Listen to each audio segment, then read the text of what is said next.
to the Kibra by-election. I think what we now have is a situation where we learn from Kibra and we ask ourselves, do we want to go into an election where we are nearly sure we're not going to win? Do we want to get, we saw the strain that came up between ourselves and our partners in the handshake because of getting into Kibra.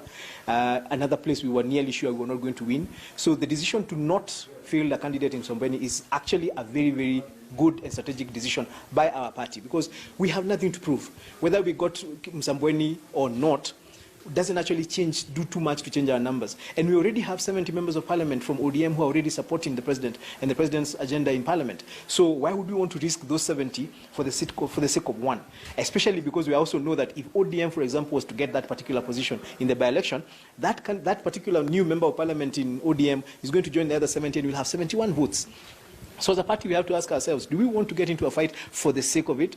What are we trying to prove? Where are we getting conflict? Where are we getting into a contest with people we are already working very, very closely with? For a seat, we have absolutely no particular possibility of winning. When you think about 2017, we had 22, the ODM candidate, the late Mp Dori had 22,000 votes. The second candidate who had left ODM after losing the nomination had 10,000 votes. So all those were ODM votes, 32,000 votes. And then our candidate was number 3 with 5,000 votes.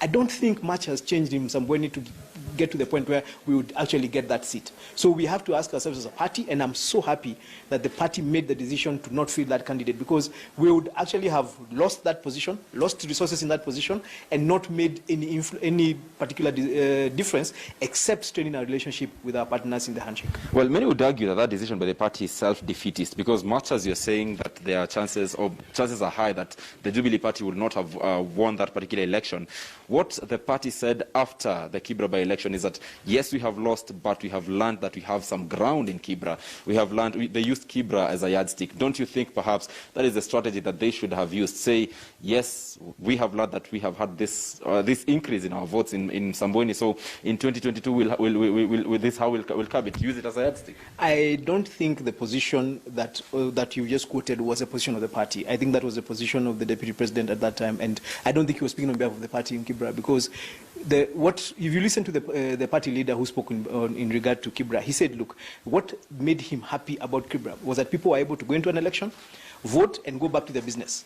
And he said, I had a candidate, and the candidate lost, and life went on. I don't think you don't go into elections to improve your losing streak. You go into an election to win or lose. You can't sit up and say that last time we lost by 3,000 votes, now we've lost by 1,000. You have lost. And again, the bigger picture is important. When you're doing general elections, you compete for seats across the country so that you go to parliament with a number, and that number determines whether you're a majority party or a minority party. Jubilee has already proven it's the majority party. This particular position, whether we get it or not, doesn't actually change the big picture of the fact that we are a majority party. And as I said, we have to go back to this particular issue of, do we want to get into a contest that threatens 70 votes that we already have working with us in parliament for the sake of one vote? It's not strategically in good faith. It's actually not a good decision. And I'm glad that the Deputy President this time around, unlike the Kibra issue, is able to support the position that the party has taken. What I urge him is to actually not just say he's supporting the position of the party, to support it by actions as well. There's a rumor that he could be supporting independent candidates. That would really be in bad faith, because when we as a party decide that we are not supporting a candidate, I think it's important. Don't support a candidate in the back door. We have nothing to prove. This is not about brinkmanship. This is not about competition. There's no competition we need to win as Jubilee at this moment in time in Msambweni. Mheshimiwa, for the Deputy President, as is being rumored to support an independent candidate, it clearly shows cracks of lack of consultation in the party, even as this particular decision was being taken. And for members of parliament who are like you, who are more allied to the party leader, one would maybe ask point blank, why don't you guys then tell the Deputy President, the Deputy Party Leader, that, look, you are unwanted in the party? Simple. I don't think we can tell the Deputy Party Leader that he's unwanted in the party, because any problems, in any conflict, any differences that might exist between the party and the Deputy Party Leader right now are based on decisions he is taking. For example, if he decides now to go and support an independent candidate, he's going to have a problem with the party.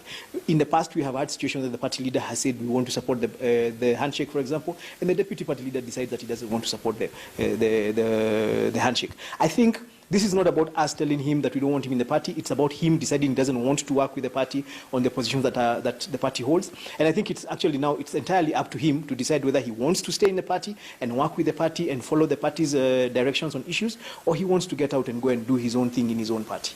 And finally, saying that he should not maybe support an independent candidate, don't you think that would be also to curtail his freedom to actually make sound decisions in terms of any matter as far as this country is concerned?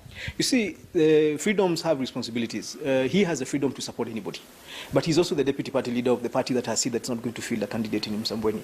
I think he needs to balance this freedom and ask himself what message is he sending out. And these are the kind of conflicts that now put him in a place where he seems to be fighting against his own party. Because if he says that he supports the decision of the party not to field a candidate, and then goes around and fields an independent candidate, what he is the one who has been disingenuous, he's the one who's been dishonest.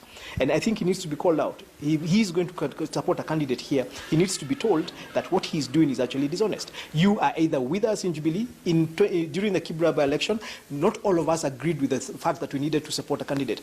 But the minute the decision was made that was fielding a candidate in Kibra, those of us who didn't agree with it did was to just stay aside and watch that election.